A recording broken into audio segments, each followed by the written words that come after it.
আসসালামু আলাইকুম। আজ ৯ জ্যৈষ্ঠ ১৪৩২ বঙ্গাব্দ। আশা করছি আপনারা সকলেই অনেক অনেক ভালো আছেন।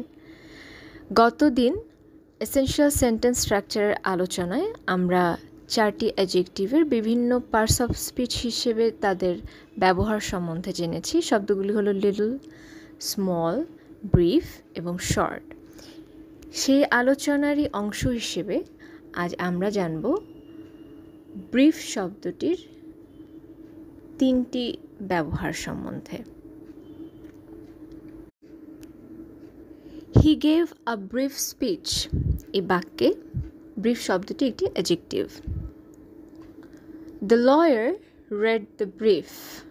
এই বাক্যে ব্রিফ শব্দটি ব্যবহৃত হয়েছে একটি নাউন হিসেবে, অর্থাৎ একটি সামারি অথবা document. She briefed the team. এই বাক্যে ব্রিফ শব্দটি ব্যবহৃত হয়েছে একটি ভার্ব হিসেবে, তার মানে সে তথ্য প্রদান করেছে। অসংখ্য ধন্যবাদ।